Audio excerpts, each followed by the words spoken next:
so thrilled to be here talking about Impera, the new album coming out on March 11th. Because, see, normally, be it on the phone or the times we sit down in person or via Zoom, we get off on these tangents about things like horror films, TV shows. But I really want to focus on this album because you're introducing songs. They're getting a first-hand listen on the road. The fans are. This thing's not even out till March 11th. So, what's the feedback you're getting about the tracks? Which ones are they most excited about?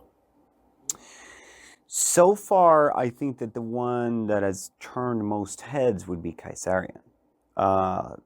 Simply because it was such a... we ended up, like, as some artists are, but I am, from time to time, a little bit out of sync. My plan was one thing, and then you have the label sort of planning things a little bit differently. Usually to the benefit of the cycle, but I was very clear that, and which we have done on previous tours as well. Each cycle has a beginning. You have a start song. The show starts according to the album, in correlation with the album that's framing the album cycle, regardless if the album is out or not. So I think that we did this already by the second record, Infestissimum. I think that we did it on Meliora. I believe that we did it on Prequel as well. But most of our album cycles have been this odd, sort of strange moment in the beginning of the cycle where we open up with a track that people have never heard. And just because the label wanted to release Call Me Little Sunshine as a single, basically just before the tour started, Kaisarion sort of dropped as an additional sort of bonus single, if you will, just a few days after Call Me. So I think that therefore Kaisarion got like this elevated sort of spot. And I think that Kaisarion, as much as I think that Call Me is a really cool, sort of slow, heavy machine, Kaisarion is like, call to arms, one of our most upbeat, like, rock and roll songs ever. And if I had my way, I would say, like, that's a single, like, that's what I believe. But then obviously formatting and all of that is like, it needs to be. Sometimes you need to take a song that is made this long and just shove it down to the gland and the balls and sort of and there you go. Kaisarion's based kind of on a true story, right? Ancient Alexandria, isn't that the story of that poor, unfortunate pagan woman who the early Christians decided they were going to turn around and for her beliefs they call to action, basically, for the wrong reasons. Yeah. Obviously, this is in them ancient days, when people were barbaric and didn't know better. And she was someone who wasn't, as to our knowledge at least, much of a barbarian. And she actually knew quite a lot. So you could say that she knew better. And that was hard to handle for the early Christian movement of basically cult members. So they decided to storm the building that she was sitting inside, where she probably was working, I would assume. And going about business, just a normal day. Yeah, Surprise. She was a teacher and a science. She was in science and teaching and philosopher and all that. They decided to liquidate that because they didn't understand what she was doing, and that must be wrong. They didn't share the same beliefs. So No. Therefore, you must die. Therefore, they dragged her out and killed her outside that big official building. So as you can hear, that's definitely things that happened in the past. Yeah, well, it's funny you say things that happened in the past because previous album, very prophetic. We have Middle Ages, a great plague, and all the things that go wrong, and then all of a sudden we get a pandemic. COVID-19 comes along. Now, the new album, I hear a lot of what could apply to maybe the last 6 years in America, and for sure the last week. Mm. And the point there is the last week from where we're setting down today, where, the world's on the brink of real war. Well, the fierce fighting, the war is going on in Ukraine and Russia with a resistance. So this album comes out a year ago. Once again, it would have been considered a prophecy. Mm. Are you just sit dumbfounded sometimes that you're writing what's about to be history, or do you have like some great oracle that's telling you where to go? There is a disconnect in the Western world amongst people like us, basically. Westerners, somewhat in tune with, what happens technology-wise, and also when it comes to progress in terms of what we do and what we say and how we think and how we express those things. And we do pride ourselves into living in such a sort of a status quo point in time where history was a thing of the past. And now, because of all our enlightenment and all our tools in terms of technology and expanded minds in terms of like how we can expand our brains by using technology, basically, and other things if you want to, we have distanced ourselves from the actual circularity of things and the cyclic nature of everything. And therefore it comes as a shock to us that something as barbaric and old school as war and threat of war and threat of authoritarianism and biblical wrath or whatever, or pandemics, it actually comes every now and then, as they've always done, as they always will. And this is something that I've been sort of trying to shine a light on all time. But I've always talked about the topics of what I'm writing about as in sort of a past tense. Because in the Western world, we sort of deemed religiosity in the old school way that we used to joke about, picket fencers and people protesting. And that was sort of something that happened back in the day and someplace else. And and it wasn't like, but because now we've evolved into something that we don't do that shit anymore. So now it's all Really? about rock and roll and fun. Yeah, well. And no.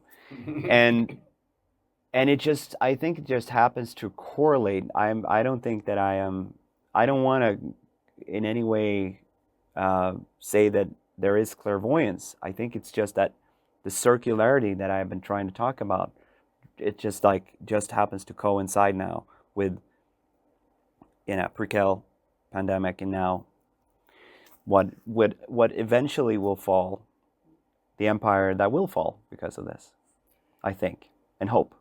You said something pretty significant there about what we perceive now, what we say can't happen here. We're looking at, like just this morning, Vladimir Putin has decided that he's going to put the nuclear forces on defensive alert, and suddenly the news is loaded with Putin's talking nuclear. Mm. Now, there's been Russian aggression before. This is not the first time, but it's the first time it's played out at this scale to the level it has. Because the one thing that's different, if we think back World War II, what you were saying about cyclical, World War II, the last great major engagement, there was no social media. There was not this kind of immediacy with news information, with sharing of information.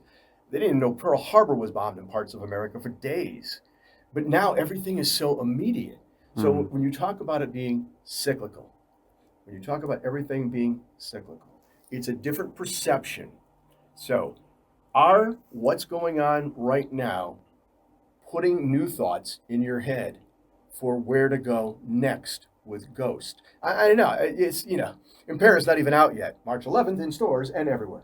But there's got to be inspiration happening, because you told me in this very studio a few years ago, I have visions for where Ghost is going to go for the next 2-3 albums. And even though it may segue and move around a lane, Are you being changed with where you want to start getting creative and expressing your art with what's going on right now that maybe 2 weeks ago we wouldn't even have known it would get to this level? Couldn't have conceived it. I already knew several years ago that I was going to make at some point a record about empires, and probably at the time I was here last, I probably knew that the next record was going to be about empires. Again, I'm also trying to say the cyclical nature of what I'm trying to write about is like, it doesn't mean that it's about one specific empire. It means that it's about the repetitive nature of empires in general and how they are their self-destruction mechanisms as always to blame, if you will, if you're an imperial kind of person, to blame for its ultimate destruction and annihilation. So when I think about the next record that I foresee in my head as the future work that I'm currently crafting, I think that there is a place. My idea is sort of compartmentalized into that. It's hard to talk about, obviously, without telling you what I'm talking about. But Right. but because it's just and usually my records, my lyrics, the lyrical themes of the records are usually quite broad as well. Unlike, King Diamond record or Tommy or something that's more like a story that starts here and ends here with like an actual narration. Mine are more wide. Well, Tobias, you're 2 for 2. So can the next one be about sunshine and fuzzy kittens and other things of pleasant? We already have pleasant sunshine. discussion? We already have sunshine on this one. Yes, Little Miss Sunshine. Yes, she is a nasty little devil. And for those fans who want to read the book Tobias is talking about, it's The Rule of Empires: Those Who Built Them, Those Who Endured Them, and Why They Always Fall. That would be one book. I mean, I think that's one reference that can give you an insight as to a lot of these things that we're currently experiencing. But the record was not based off of that book alone. Not entirely. No. Let me make sure I stay. Yeah. I just want to make it, and credit where credit is due. But I'm just saying that it's more a reflection of history in general, and maybe to a certain degree a little bit of what we're experiencing right now. Just looking at the front cover, I know that a lot of people have just seen the front, which is just a part. If you get the actual record, it is one of those records where you can do this, and you see the whole picture. On the front cover is just the insides of this church, the interior. And on the other side, you have the exterior. And on the exterior, you see this town where all the buildings are smaller. And it's a mixture of smaller buildings, kind of poor, combined with industrialism, industrial landscape. So basically, this church, inside which you have this big golden statue of the dictator being built. So all the resources are being sucked out of that society just to build this symbol of the false god. Exactly. And that is usually a very common thing within most empires. There's usually a deity or a person who's usually has taken that power and taken that title and somehow sort of made people think that is the case. And sometimes you do well, and sometimes, but usually it ends poorly. And I'd like that concept to work with. It works so well with what we're doing with Ghost. So therefore, it's so fun to sort of like utilize the concept of Papa and the Pope and this devilish sort of character to be all those bad things. So therefore we dress everything as if this was the words of this dictator. So it's not about reality in any way, if you will. You know, it's all fiction, all just entertainment. One of my favorite songs on the album is Spillways. Because I think of Spillways, it's just like spillways they're part of a dam that allows water to run off so that there's neither flooding nor it cracks under the pressure. And as I'm listening through it, through the spillways of your soul. Now, is that a metaphor for the rationalizations people make to justify their own flawed emotional behavior? Pretty much. I There mean, you go. yeah, it's the built-in somewhere inside of most people.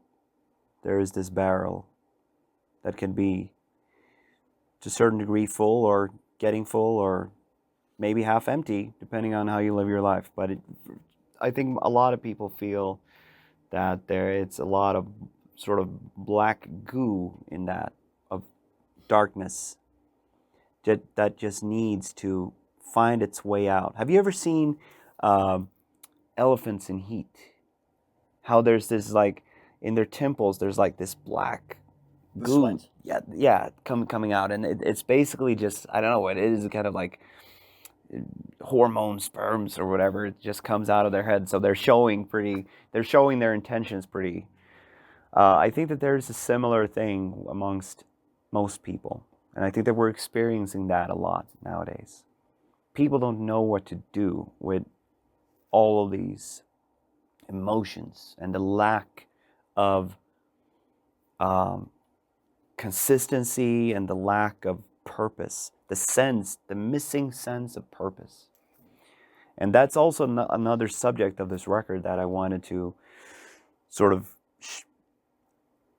at least subconsciously sort of shine a light onto because that also happened 150 years ago at the heart of Victorian industrialism. A ton of persons were made redundant and superfluous, and they were asked to leave their jobs because someone brought in a machine that could do it. Back then, it wasn't as alarming because there was still plenty of poop that you could sort of scoop up, or there was still a lot of shit that you could do and call it a job. So there was always a place for you that you can do something dirty. Nowadays, there aren't that many things left to do because we've made sure that machines are doing them. So you have a lot of people sitting with a ton of time and a lot of access to a lot of info about how well others are doing. That's not a good thing. It's really not good. And how good things could have been, or should have been, or were.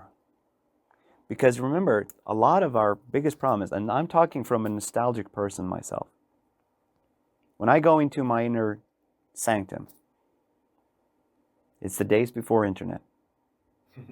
It's VHS, and I'm far away from every responsibility. I'm just watching VHS films with the stereo on at the same time, sitting and drawing.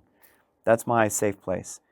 Same way, on the other side of the world, there's this guy who dreams about, I don't come from there, so I can't know, but he dreams about gray skies and an old Soviet Union. Right. Where you where you were a KGB officer, and because they'll put a statue of you in the square. Yeah, and maybe he got a little bit more sense of purpose breaking people's arms, whatever he did. I have no idea, but maybe that was his happy place. The same way that I dream of the summer of 1993 being one of my happy places. In the same way that we had someone here who went around the country and told people, like, you remember that good day in the 70s when you had the factory in town? I'm going to miraculously make that reappear out of nowhere. And people believed that. Purpose. That's one of the most evil things anyone has ever done, into making people believe that. That's a perfect segue to where I was going next, the song Driftwood.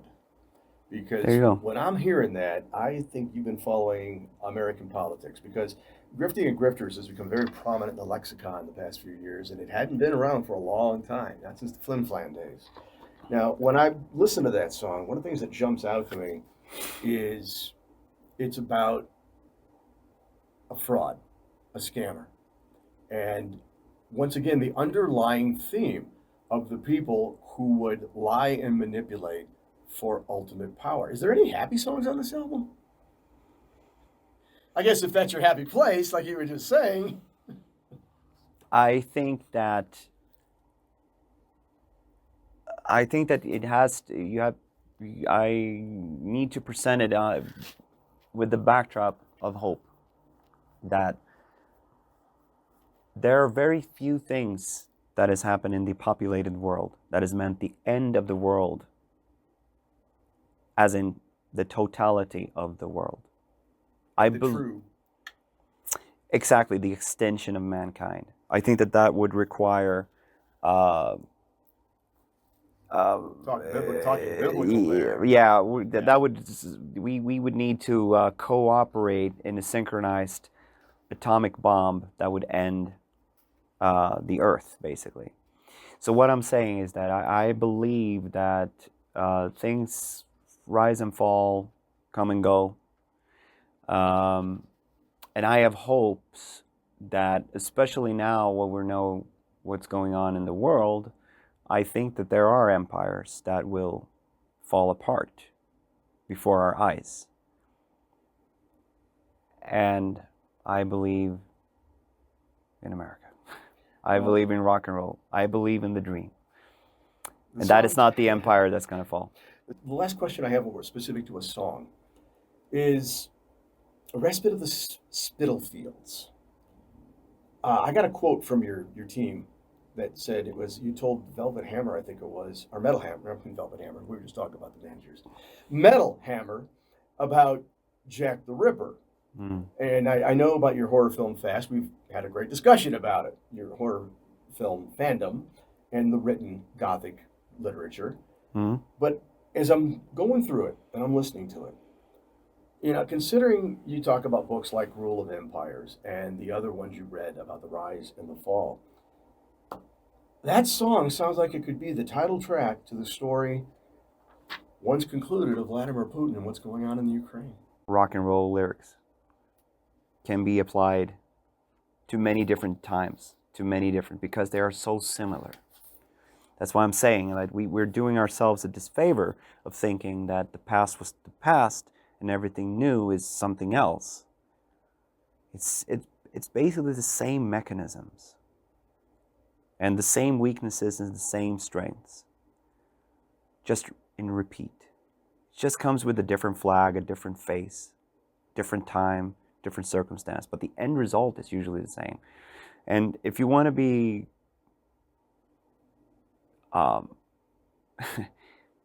I hesitate to use the word pessimistic. It seems unfittingly at this point, because people are dying, people are terrified, and the country is being torn to shreds.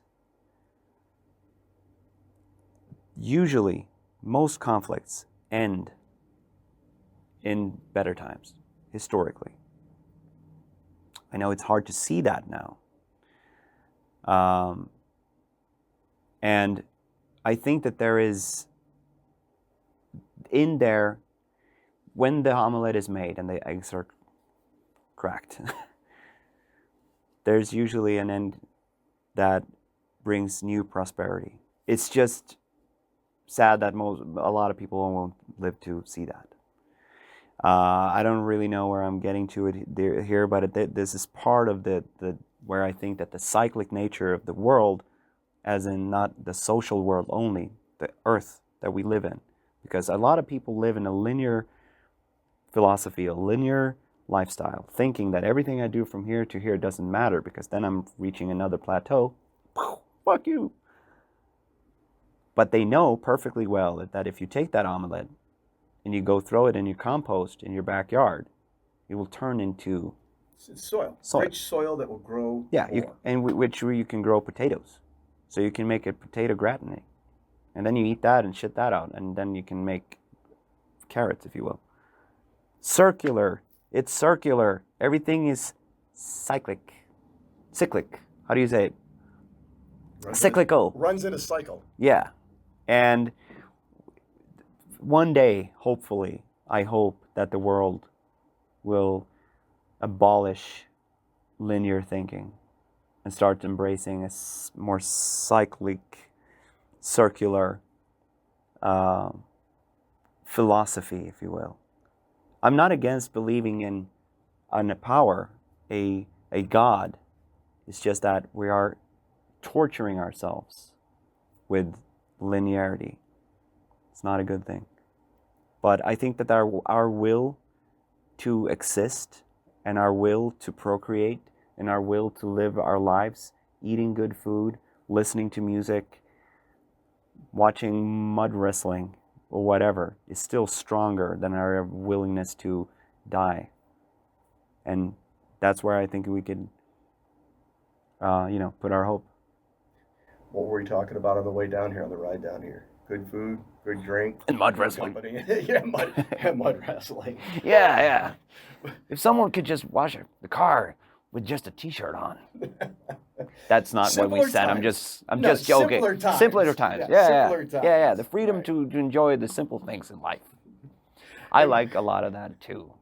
Impera, March 11th. Tobias, one thing, in the uncertain world we're in right now, you're coming out of one uncertain situation, pandemic, right into another. Mm. The world needs art. It needs inspiration. It needs the motivation to think. Yeah. Because only with thought do we progress.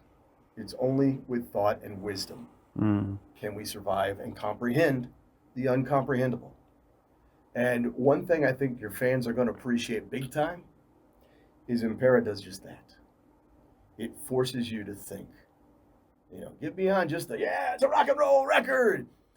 Read it, listen to it. Congratulations on a very deep, thoughtful record. Thank you very much. Thank you.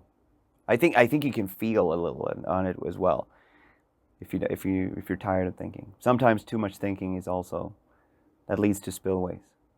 Yeah, again, it's a rock record, so there's a little bit of that emotion coming out of there. Yeah, but then you need to sort of take those thoughts and just let it out through pure feeling. And it's important that you have a correlation between the two. I think that is balance. Think a little, do a little. And then 8 hours has passed, and then it's time to sleep, and then it's time to eat, and there you go. Circle, purpose. Well, Tobias, on behalf of everybody with Team Loudwire, we thank you for the time, as always. I enjoy it because I walk away. Damn it, I'm thinking about things. Well, thank you for having me. Thank you.